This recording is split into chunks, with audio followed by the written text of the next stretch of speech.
Hi, my name is Dr. Sherry Gibson, licensed psychologist. Welcome to another webinar, the third in a four-part series, sponsored by the National Consumer Voice and the National Long-Term Care Ombudsman Resource Center. This webinar series, or this part of the webinar series, is titled Compassion Fatigue in a Time of COVID, a primer for families. So before I begin, I want to talk about the audience and who you are out there watching this particular webinar. This is for family members of persons who are living in long-term care communities. And as a family member, I'm very much aware that you come into your role as a family member doing other things. You may consider yourself a caregiver. You might be working in a job, you might be homeschooling your children, or you might be just a spouse of somebody living in long-term care. Maybe you're retired. So I understand that family members come from a wide range of experiences and are in a wide range of settings right now. So as I go through this training, I want to make sure that you know I'm presenting the material in a way that can be digested for people who are in different roles as a family member in their own lives, to just expose you to what compassion fatigue is, what we know about it, how it develops, and the symptoms, and what you can do to build resiliency and some skills to raise your own self-awareness. So I want to start out by saying, for those of you who are in a caregiving role, caregiving is technically demanding. What do I mean by that? Well, that means that as caregivers, you are coordinating lots of logistics in your loved ones' lives. And also caregiving, in addition to that, there is a large demand that's placed on our humanity. With COVID, the isolation and death and anxiety and grief have all created a perfect recipe for caregiver and caregiver burnout, compassion fatigue, and stress. So the bottom line here is that we have to attend ourselves in order to attend to those that we love and care about. At the end of our days and our weeks, during this long global pandemic, we sometimes have to ask ourselves, is there light at the end of the tunnel? Particularly for those of you who have loved ones living in long-term care. And during the last 6 months, you've had very limited, if at all, any contact, particularly physical contact with your loved one. This can feel futile at times. Being able to only see your loved one through a window, or maybe on FaceTime if you're lucky enough to have the technology. But it has been a long 6 months, and I think we can all agree on that point for sure. If you attended one of the other webinars prior to this one, you saw a video by Brene Brown who talked about the differences between empathy and sympathy. Well, compassion is yet another term that is quite different from those. And you see here pictures of Gandhi and Mother Teresa, both very compassionate people. By definition, compassion is an emotional response when perceiving the suffering of someone else that involves an authentic desire to want to help them. The word itself is derived from Latin and Greek roots, pathai and pathian, meaning to suffer, and the Latin root com, with. So suffering with. Compassion itself has been well documented in our human history. In Christianity, we know the story of the Good Samaritan. Confucius was the major teacher of the Golden Rule. We also see it in other areas of religious and spiritual texts. In fact, the Dalai Lama believed that individual experience of compassion radiates outward and increases harmony for all beings. It is written there that compassion is a necessity, not a luxury, and without it, humanity cannot survive. And compassion seems to even have an evolutionary history. Charles Darwin wrote in his Descent of Man and Selection in Relation to Sex that communities which included the greatest number of the most sympathetic members would flourish best and rear the greatest number of offspring.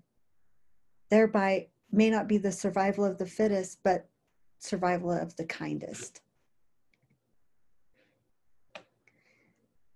So compassion is this feeling of concern or even sorrow that's coupled with that desire to alleviate the suffering. It is a combination of sympathy, I feel for you, plus empathy, I understand you, plus a desire to want to help. Those three make up compassion. The concept of compassion hasn't been studied for very long. In fact, it first was studied in the early 1990s. And Figley in the mid-90s developed a model to help describe the process by which compassion fatigue developed over time. And that model has been used to describe the development of those symptoms, but across multiple care settings and among persons in different care roles, both informal and formal caregivers. And by that, I mean paid and unpaid, family caregivers versus paid health professional caregivers. So I want to walk you through the model just to kind of give you an idea, maybe help you identify if any of your experiences map on to this model. The first thing that you'll see at the very top left is an important variable, exposure to suffering. On the bottom is concern. And so these are both things that are innate within us, but then also our environment. The third thing in the middle is empathic ability. And most people who enter a caregiver role, whether that be professional or informal, have some level of empathic ability. It's what draws us to care or to do a work of love. The other three variables next at the top is detachment, and then at the bottom, sense of satisfaction.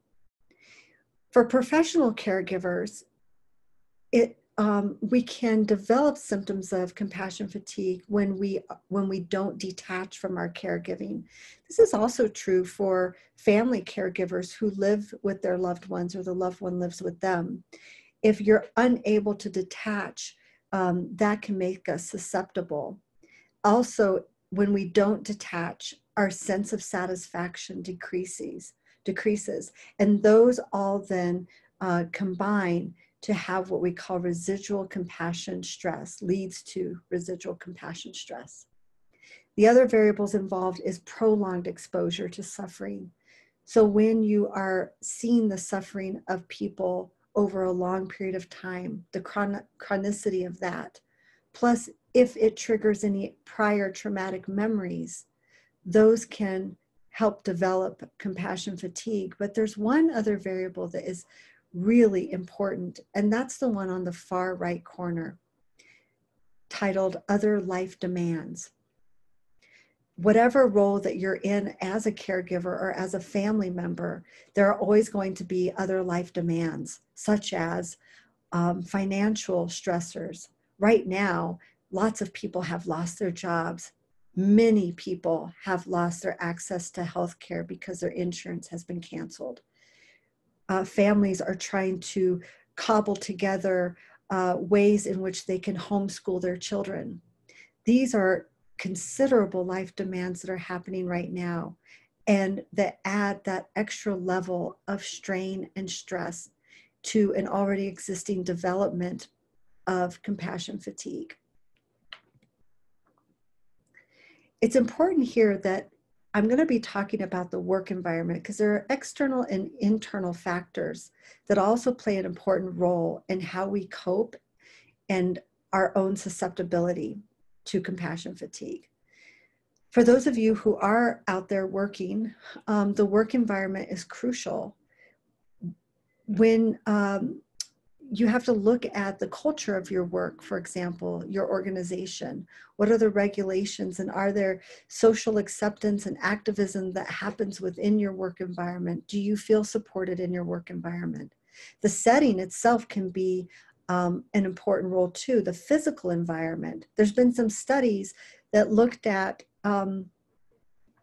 person's productivity at work under conditions of the environment. And so there was some studies that looked at lighting and temperature on person's productivity. And what they found was it didn't really have much to do with the lighting or the temperature, but it had more to do, productivity was closely associated with a person's perceived control over regulating those two things. So being able to regulate your temperature in your office or the lighting in your office. Those are very nuanced ways that our work environment impacts us. The other piece of that is our employer's values and the culture of our work environment, job tasks, personnel guidelines, management and colleagues. Then there are the internal, the effects of those external factors. We refer to these as the 6 futilities.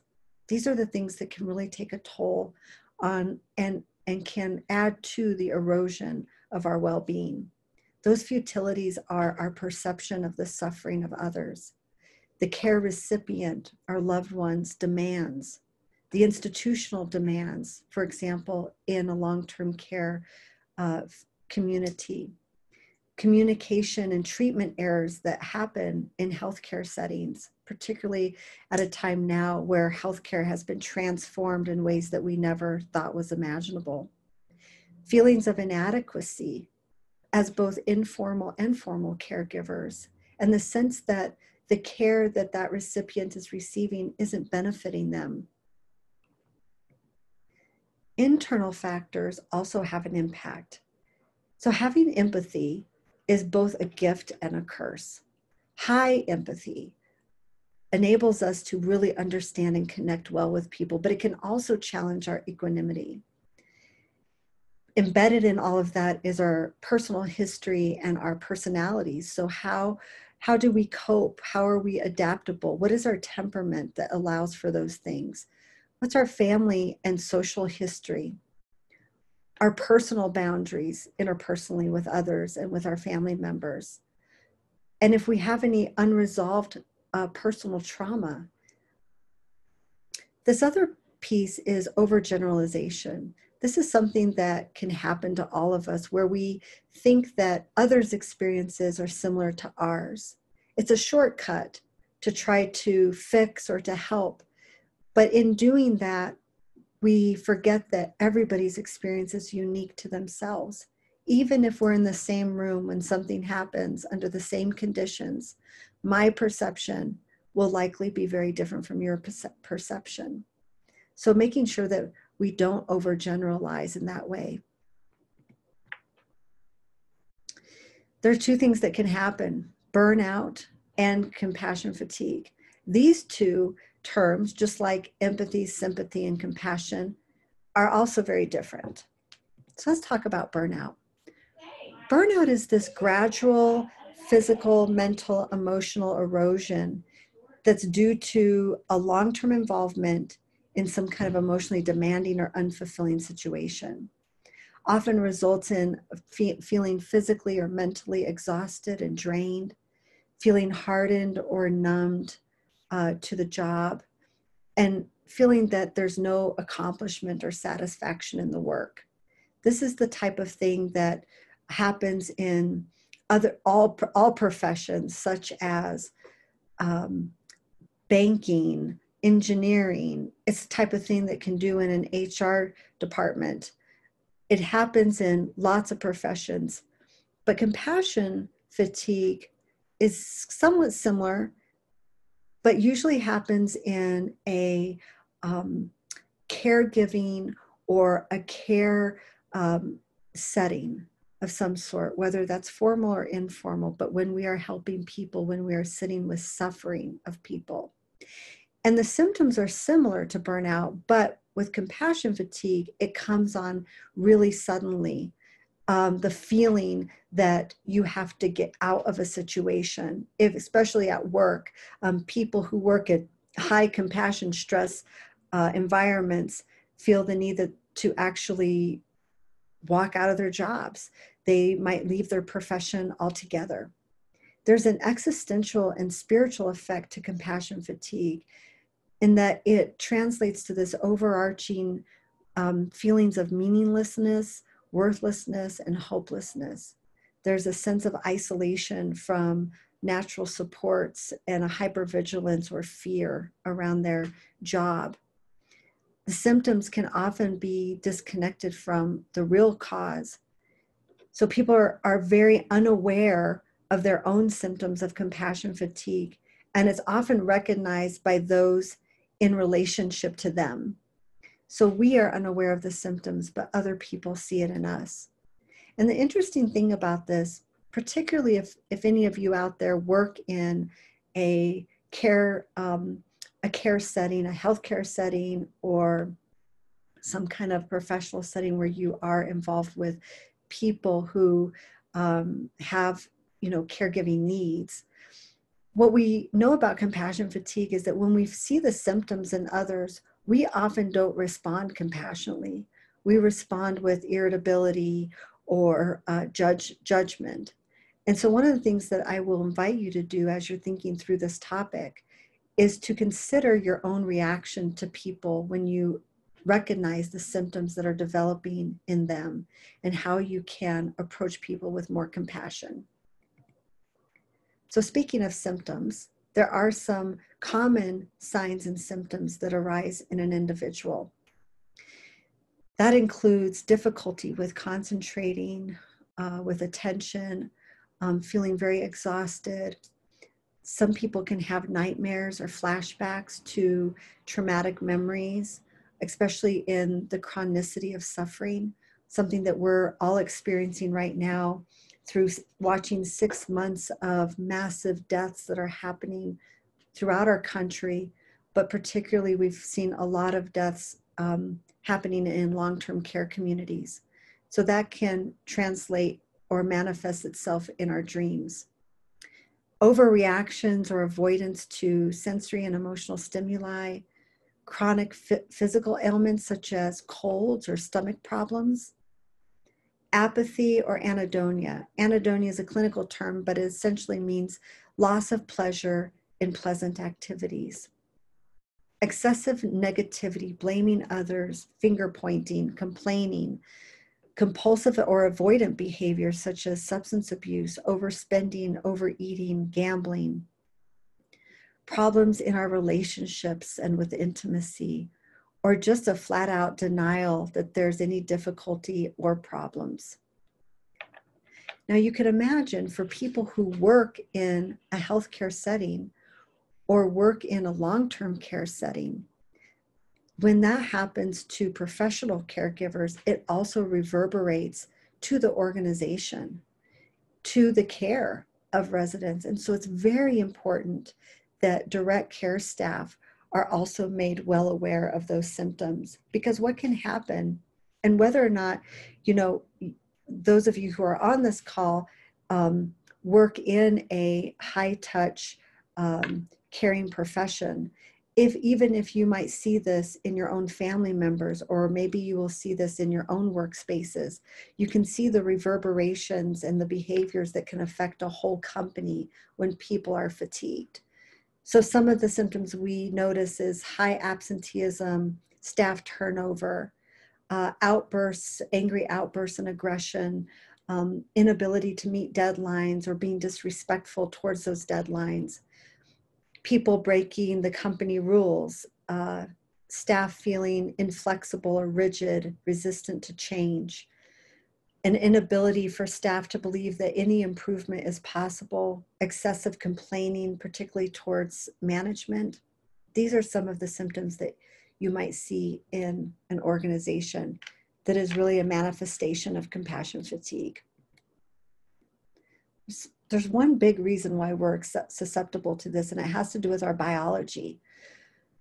As many of you know, there are two important systems in our body, the sympathetic and parasympathetic nervous system. In the sympathetic nervous system, that is our fight, flight, or freeze response to when we perceive danger, particularly in a real crisis. That kind of reaction day in and day out has a wilting effect on our bodies, on our minds, on our spirits. And so what we have to do is engage our parasympathetic nervous system. The most easiest way to do that is deep breathing. When we deep breathe, we slow down our blood pressure, we slow down our heart rate, it restores our physiological equanimity, and it keeps us rooted. It helps us to tend and thrive in our lives. So it's important when we are heightened all the time, day in, day out, maybe hour by hour, when our bodies are going through that fight, flight, or freeze response because of crises, we have to take time in order to pull our bodies back down. Otherwise, it can have some negative impacts on our mental health as well as our physical health. This can be more critical right now, where many of us are experiencing heightened states of anxiety and uncertainty and unknown future, the ambiguity of what's going to come next. A lot of us are having to make decisions all the time against a moving landscape, whether that's around healthcare or around how our children are going to go back into the school system. And this is a chronic state as we know it. We've been in this state for 6 months. We may be in it for another 6 months. So that can lead to a perception that there really is no end in sight. There are ways to protect ourselves, and the antidote to vicarious trauma, burnout, and compassion fatigue is building resilience. When I hear the term resilience, I think about a rubber band, because by definition, resilience is the ability for something to be stretched and pulled and returned to its original shape. Psychologically speaking, it is also defined as the ability to recover from or adjust easily to misfortune or change. We have to develop those skills in order for us to stay well, to prevent those symptoms from developing, and so that we can attend to all parts of our lives. We have to do that in order to help our loved ones. No pressure. We're going to talk about self-care here. So part of self-care is raising our awareness to both the physical and emotional parts of ourselves. Essentially, it's asking ourselves what's happening in our bodies right now. Are you noticing any muscle tension or headache? Notice where you are in that space and in relationship with your surroundings. Taking a few deep breaths in, just notice how you feel in this moment. Bringing our awareness to our body and to our emotional state is part of us knowing when we need to slow down and how to get ourselves back to that place of homeostasis. The other part of our self-awareness skills is tending to the existential piece of ourselves. The nature of this pandemic begs all these big questions. We have to spend some time consciously exploring those questions about life and death and truth and justice, good and evil. And we have to develop a language and a coping strategy to manage the suffering, the horror, and the tragedy that we're seeing on a daily basis, hearing on a daily basis, to help find some meaning and connection, to find purpose in our days. Self-regulation is another skill. Many of us aren't taught to regulate our emotions. Why? Because we like excitement. And so to have to pump the brakes on our excitement, well, most of us don't know how to do it. Part of that is knowing what our boundaries are, being clear about what the values are, what our values are, especially as you care for loved ones who are living in long-term care communities. What are their values? What are your values? Knowing that when things come up that are out of your control, how do you manage your arousal? How do you manage your anger or frustration, irritability? Perhaps it's even your sadness or grief that overcomes you in a moment. These are all very important skills. The last here is self-care. Now, of course, we all know that eating well and exercising and getting enough sleep is really important, but you have to do what's right for you. So if you're out there and you've not been to the gym in the last 6 months because we haven't been able to go to the gym, you probably don't want to start running 10 miles tomorrow, but you might want to start taking a couple of breaks and maybe take a walk or start changing your diet up a little bit. Maybe you don't want to do no carbs all of a sudden and then deprive your brain of that energy, but maybe making conscious decisions around your eating. Notice if you're taking in too much sugar that can also, kind of dull our cognition. It can cause spikes in our cognition that affects our attention and concentration. Just make small changes. And you've got to have some fun. In fact, your life depends on it. There's a saying to get shallow, simple, and silly for your health. You have to do things that aren't serious. Kids and pets are perfect places for those. They will let you be silly. And if you don't have any of those around, you need to get yourself involved in something that doesn't require a lot of brain work, but just lets you be a kid. I think as adults, we don't play near enough. Finally, talking really does help, but you have to talk with the right person. And I'm going to go into that a little bit more. So at this point, I want you to maybe pause the webinar or come back to this slide later. Take out a piece of paper and list one mini escape or diversion that worked well to restore and renew you. I want you to list one thing that brings you joy, and then ask yourself, when was the last time you did it? What gets in the way of you doing it more often? And what are your personal triggers indicating it's time to recharge your battery? For me, it's resentment. I have a friend who turned me on to this idea or this term. She said, I have a resentimeter. And when my resentimeter starts building, that's when I know I need to take stock of what's on my plate. So finally, you do need to talk about it. Talking is one of the most effective ways to prevent or to heal from compassion fatigue, but who you talk to is critical. That person has to be somebody who can really relate to your situation. They have to be present with you without interfering in your process, and they can't one up their story. Have you ever been with a friend who you tell them, gosh, I've had this rough day, and then they interrupt and say, oh, let me tell you about my day. It couldn't have topped mine. That's a person who one-ups you and probably is not going to be present for you in that moment. That person also needs to understand and honor your confidentiality. Some of the things that you will need to talk about is deeply intimate and personal to you and to your loved one. And for those of you who are working, your organization likely has an employee assistance program, otherwise known as EAP.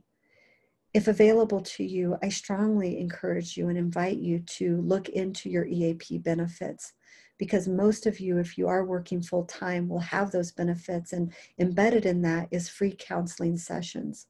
Most programs have 6 to 8 free counseling sessions that are confidential, and that's a way for you to also get some support.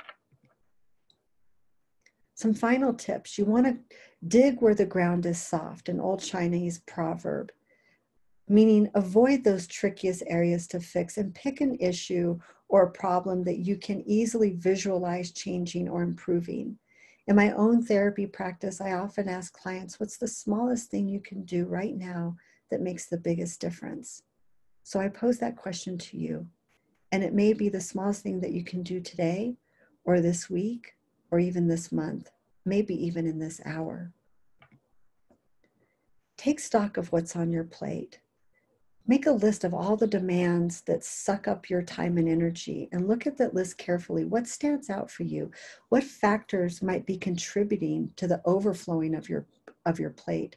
You might want to brainstorm some ideas with a friend or a colleague or another family member. There are some self-care collections that you could do with other family members or friends. If you're working, you could also start a self-care practice with your colleagues. I've listed a couple of ideas here for you to think about. It's important if you are working that you want to try to delegate work both at work and at home. Are there things that you could delegate to other family members that would free up some self-care time, for example? If you are working, you want to have a transition from work to home. And that gets really complicated right now as many people in America are still working from home. So think about your workspace. And is there a way for you to shut out that workspace from the rest of your living space? Find ways to transition when you clock out at 5. If you need to take a walk around your neighborhood, put on some music, maybe even change your clothes. Those are things that you can do to signify to yourself that you're transitioning to another part of your day. Some final thoughts for you is that awareness is key. It's key to appreciating your own reactions to stress. And as I said before, many of us don't recognize the symptoms in ourselves, but we have to be able to talk about it. So if you connected with this webinar in any way, you might want to check in with somebody else who knows you well and ask them, do you notice these things in me? Are you noticing these symptoms? Please let me know if you have concerns about me so that I can get better.